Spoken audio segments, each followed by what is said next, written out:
Welcome in, ladies and gentlemen, to another edition of the On the Pony Express podcast. I am Billy Embody. We've got a lot to get to today on the podcast, previewing the running back position in the spring. I'm going to start doing these position by position previews as we're, about a month and a half away from spring ball starting. Going to start knocking some of these out for you guys as we get more clarity on what these position groups are going to look like. And I started with running back for a couple reasons. One, I think it's the position that's most settled, and we might not see any attrition. We could, but at the very least, SMU has their two transfers in. They know for the most part who their main contributors are coming back. And I think it's one of the most talented position groups on the team now as well. So I wanted to lead off with them and break them down and kind of how I see things panning out, at least before we get a look at Jaylan Knighton and LJ Johnson in an SMU practice jersey in spring, and just kind of share some thoughts on the position. And look, I think this is a group that last year coming into the season, the wide receiver position had all the buzz. You had Rashee Rice coming back. You had Jordan Curley. You added Jake Bailey. Bo Corrales was supposed to be a big receiving target. This spring, it's the running back group. You have Camar Wheaton coming back. You have Jaylan Knighton and LJ Johnson entering the fold. But oh, wait, you also have Tyler Lavine coming back for another season of college football. And not to mention Velton Gardner, who led the team in yards per carry average out of the running back group for the 2022 season. He's set to return as well. When you assess what this running back group did in 2022, I would say that it took Rhett Lashley and his staff a little bit to find the right guys back there as far as the rotation. And it's a tough position to look back on and say, well, did they do that wrong? Because if you looked at Velton Gardner and even Trey Siggers and even TJ McDaniel had a spurt there, Camar Wheaton had a spurt early. Those are the guys that really dominated it as far as yards per carry went and producing at a high level early on. Tyler Lavine came on late in the year, and looking back, SMU should have gotten him a little bit more burn earlier. He was that good. But you look at some of his early games, he didn't get much, run against Maryland, just one carry, 2 yards. I believe that was a fourth down stop, and then didn't get a carry against TCU or UCF. But then from there, took off. He averaged 4 yards per carry. He averaged over 4.2 yards per carry the rest of the way in the regular season, except the regular season finale against Memphis, where he averaged 2.6 yards per carry, but still toted the rock 25 times. So hindsight is always 20/20. SMU should have gotten Tyler Lavine involved earlier, but what they were dealing with was a group of veteran backs that were also coming back. They had to get Camar Wheaton ready. TJ McDaniel did some good things early on. And Velton Gardner was looking like a guy that could potentially be someone that really, really was key overall for SMU. And he ended up being, I believe, the team's second leading rusher. Yes, he did. So he had that great touchdown run against UCF. That was what everyone was looking for. So when assessing that running back group, I think a big key here is how they found Tyler Lavine's groove late in the season. They got Camar Wheaton when he was healthy involved, and he built some confidence, averaged 5.2 yards per carry on the season. Those are building blocks for 2023. And early in the season, mind you, the offensive line was still trying to figure itself out from a run blocking perspective. Now things are settled. You lose Jalen Thomas, you lose Owen Condon, you lose Joe Bissinger.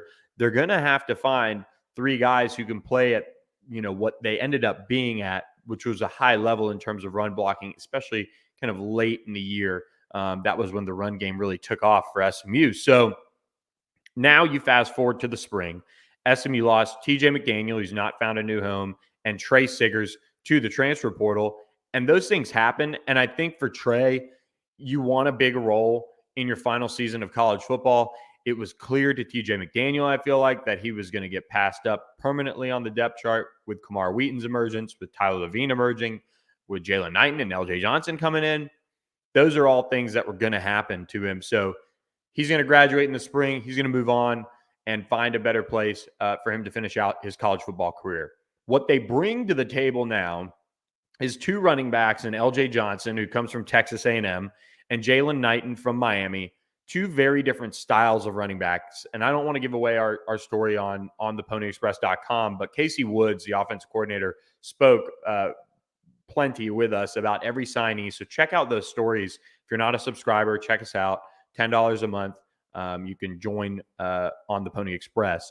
But one thing about those two is they're very different styles. You have Jaylan Knighton, who's this explosive back who had his best year of college football, really, under Rhett Lashley. He had a really good yards per carry average this past season at Miami, but had his most playing time when Rhett Lashley was there. He's somebody they're very familiar with. He can really go. He's your kind of lightning guy, explosive player that, as we found out in 2022, SMU missed that in a big way when Ulysses Bentley went to Ole Miss. And say what you want about him going there and how it worked out for him, but they missed an explosive guy like Ulysses Bentley. Jaylan Knighton can be that guy. He really can. You bring in LJ Johnson. He's more of your bruiser, big back, had a ton of success in high school. SMU now has the top two running backs from Texas in the class of 2021 on its roster in Camar Wheaton and LJ Johnson. That's talent. You add in Jaylan Knighton, the former four-star out of Deerfield High School in Florida. That's as talented as a running back room as SMU's had since the death penalty, quite frankly. So this is a group that has the talent. It has the will with a guy like Tyler Lavine. Velton Gardner, when he's healthy, should be somebody that can contribute. And Camar Wheaton has the upside. So when it came down to how SMU assembled this running back room, this has been a year-long process. They got to SMU and realized that they needed to make some changes. They needed to find some guys that could really go and tote the rock. And I think to an extent this season supported that. They had moments of flashes like Velton Gardner's run against UCF, Camar Wheaton showing his flashes throughout the season, Tyler Lavine showing what he can do when given bigger opportunities. But overall, they weren't consistent enough. And part of that's the offensive line, part of that's the running back group and settling into a new system. But they needed some high level football players. That's when Rhett Lashley's offense is really at its best. And I think I said this on the board earlier this, maybe late last year, but Rhett Lashley loves to run the football. This is a guy that came from the Gus Malzahn tree. They want to run the football. They want to be physical. And they also have those big play receivers that can certainly go down the field. They've had those throughout the years at SMU and had those as well at some of his prior stops. So don't let that fool you. Rhett Lashley loves to run the football. And now they have four guys, at the very least, five really, who can all do that and have shown flashes throughout their careers of being able to do that. I think Jaylan Knighton, from what the coaching staff has said to me, this is somebody that is here to work, is here to really get that opportunity to be potentially a feature back in 2023. When I look at it going into the spring, I think Tyler Lavine is your leader. He's probably the guy that deserves the first team reps. And got that in the spring last year, too. We reported that, and that was a big reason why Ulysses Bentley transferred. But you bring back Tyler Lavine, he's your leader. But Jaylan Knighton's going to add that competition. He's going to add that edge and playmaking ability. He's probably, if you're trying to do an early preview, which we are, he's probably your lead back in 2023. He's got that explosiveness, and he can catch the football out of the backfield, which Tyler also showed a great ability to do that when given opportunities by SMU staff. So I think those two guys are your lead guys. And then you turn to LJ Johnson and Camar Wheaton, two of the best out of the 2021 recruiting class, two top 100 prospects. And you say, all right, what can you bring us? Camar Wheaton, you've got to get healthy. You've got to get stronger. We've known that since following Camar when he got to SMU's campus. He's somebody that just needs a weight room, needs to develop that toughness and that strength to tote the rock as much as he needs to at the college level. LJ Johnson, he's played in a good bit of games in a way for Texas A&M. He hasn't played in a massive role, but he's had moments of success. And I feel like getting him into this offense in this role can really help him. He's somebody that has verified impressive athletic ability, rush for tons and tons of yards. in Texas high school football at the highest level. He's really a promising prospect, but I think in the Camar Wheaton light, in a way, he is young. You have to remember that he's going to have 3 years of eligibility remaining. If Tyler Lavine and Jaylan Knighton can really be those guys that emerge, those two guys can continue to develop. And guess what? The way the running back room worked out last year, they're going to get plenty of burn. So when I look at Camar Wheaton, when I look at LJ Johnson, those are the future of the running back room. And Casey Woods talking with me about this position, said as much. He said, we had to rebalance things. That's important when you're going through the transfer portal, is not taking a bunch of one-year guys. They needed the running backs of the future to be solidified, and those are by far Camar Wheaton and LJ Johnson. Velton Gardner is an older guy. Tyler Lavine, 1 year remaining. Jaylan Knighton, he's got 2 years left, but you kind of hope he's only here for one, quite honestly. That's how high of hopes they have for them. If that's the case, you can get LJ Johnson and Camar Wheaton some burn, get them more opportunities to succeed as they settle into the season, and see where it goes. This is a running back room that has tons of talent. When looking at spring practice, the biggest goals for this coaching staff, you've got to get LJ Johnson and Jaylan Knighton settled in. They've got to learn the offense, or in Jaylan Knighton's case, relearn the offense and go from there. I'm excited to see this group on the offensive side of the ball. This is the number one position for me. Quarterback competition, Preston Stone, Kevin Henry Jennings, that's great. The running back room and how it's been remade is my favorite part of spring practice when it gets going in March. On the other side, of course, the secondary, it's been completely revamped with 6 new players coming into the fold. When you look at Jaylan Knighton, he knows what he's doing in Rhett Lashley's offense. He played a lot early in his career under Rhett Lashley, so that'll be important to get him up to speed on any tweaks. He's a veteran guy. He's going to be a leader, I think. That's what the expectation is for him. For LJ Johnson, same story.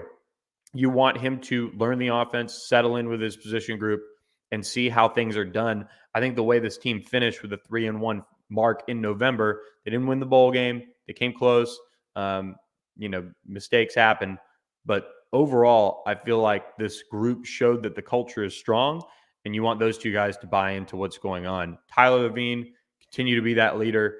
He's shown that, and he's not going to go down without a fight, both on the field and in the competition to get carries at the running back position. That's just who Tyler is. Camar Wheaton, the process just has to continue to unfold for him. He's got to get stronger. He's got to find that toughness. We saw him pick up yards after contact in 2022. That was actually something that he was rather good at, believe it or not. So as much as he needs to get stronger, he has some of those inherent athletic abilities to be a great running back, and he showed those flashes. I think in the spring, it's just continuing to bring him along, get him stronger, manage his workload, which you can do with a clear-cut group of 5 running backs there to all take carries, and see where it goes. Velton Gardner, he was nicked up at times in 2022, missed some time. He's somebody that I really hope can get healthy. And again, you can manage his load as an older guy and continue to bring him along. I'd like to see him get a little bit stronger, bulk up a little bit more, just to kind of withstand some of the pounding. I know it's spring. They have all offseason to do this, but just kind of lay that foundation for him to do that. 2 guys that aren't being talked about, and quite honestly, hard to find a reason why. Brandon Epton Jr., who had 5 carries for 11 yards in 2022, and Monte Dawson, who's kind of like a gadget wide receiver running back. Those 2 guys, I'm interested to see what happens with them. Brandon Epton, awesome dude that loves SMU, and Monte Dawson has just battled a lot of injuries. But Brandon Epton, he redshirted in 2022. I'm interested to see if something happens with him, or if they just want to get him that red shirt, because he played a ton as a true freshman on special teams and got some opportunities at running back. He's still young. He's in that 2021 recruiting class like Camar Wheaton and LJ Johnson. He's somebody that's got an SMU tattoo. So we'll see if he sticks around. I think he's somebody that can benefit from just sticking with the process and seeing how it plays out for him for at least another year. And then maybe he's got his degree at that point, and he can kind of assess from there. But the transfer portal window closes in 5 days, I believe. So we'll find out if he's going to be in the portal or obviously stay at SMU if he hasn't entered the transfer portal just yet, it seems like it's trending toward, him staying. But they can sit down in class in that spring semester, enter the portal, and then have their scholarship that whole semester. So I'm not saying that's going to happen with Brandon Epton, but as somebody who's now the clear-cut sixth guy on the running back room, you've got to wonder what he's thinking a little bit. And then the wild card of the bunch, Roderick Daniels, had a really impressive finish to the 2022 season. This is somebody that, coming out of high school, the Duncanville program, flipped from Baylor to SMU late. He leaves the team after 3 games. His dad passes away, and he says to Rhett Lashley, "Can I come back?" And this was also around the time that SMU had injuries at the slot position. Jake Bailey was out for the year. And he comes back, and I got to say, he just did a terrific job of just rebuying in. This is not a bad kid. This is not somebody that, was trying to quit and really kind of leave his team in the dust. They had an honest conversation. He felt like it was in his best interest at that point to redshirt and potentially transfer. His dad passes away, and he says, "Rhett Lashley, can I come back?" And Rhett Lashley said yes. And he bought back in. He got in the Navy game, had 2 receptions for 30 yards, had some burn in the Cincinnati game, played all the rest of the way. And then, mind you, was a factor in the kick return game. Had a couple mishaps there in punt return and things like that too early on. And just some young mistakes overall. But really had some explosive plays, had a punt return for 49 yards against Memphis. Had some plays against Cincinnati or against Tulsa, 2 returns for 32 yards. I think he's somebody that, late in the year really found his groove. He had a touchdown against BYU. He opened the season with that long touchdown against North Texas. Things really looked like he was going up or was going up for him. And then, the thing happened with his dad. But what they did do is late in the season, they got him involved in the run game. He had 10 carries for 59 yards against BYU. He kind of kept SMU alive there for a little bit with the run game facing some injuries. Tyler Lavine got nicked up. He got nicked up. Roderick Daniels got nicked up late in that game as well. But he showed some really impressive versatility that really started in the tail end of that Tulane game, rushing 3 times for 18 yards. Followed that up with 3 carries for 25 yards against Memphis. He's a gadget guy. And I think he's potentially your return guy. Quite honestly, Keyshawn Smith is really impressive. He's going to have a say in that. But if you're looking for someone that SMU wants to see take that next step and be reliable back there, it's got to be Roderick Daniels in the return game. And if he does that, that takes a lot of pressure off those guys and takes some injury risk away from some of the guys you're expecting to be starters, like a Jordan Curley, a Keyshawn Smith, guys like that. Look, I mentioned Roderick Daniels with the running backs. He's listed as the wide receiver, but with what he did, how could you not mention him as a wild card in this running back room? So with that, guys, I think, an early prediction here is Jaylan Knighton and Tyler Lavine are your 2 starters at running back. I think those are the guys that are going to carry the load. And then LJ Johnson and Camar Wheaton. And this is going to be a room that is going to be really special to watch as the spring unfolds and as the fall unfolds. So we'll continue to track it all at ontheponyexpress.com. Subscribe for $10 and check us out and get on board for the rest of what is a crazy transfer portal run. We covered that on Thursday night's podcast with those 4 commitments that we covered on that edition. If you like what you're hearing on the podcast, share our YouTube channel. Tell your friends to subscribe to the YouTube channel and on theponyexpress.com. We'll be doing these position-by-position previews pretty much every week leading up to spring ball. So going to get one a week out, and hope you guys enjoy them and have a great rest of the weekend. We'll be back next week, and we will reset where things stand with the roster. It's move-in weekend. We'll see if there are some fireworks for SMU here on the transfer front, or if all goes according to plan. So with that, have a great weekend, and we'll catch you next time on the Pony Express podcast. Thanks for listening.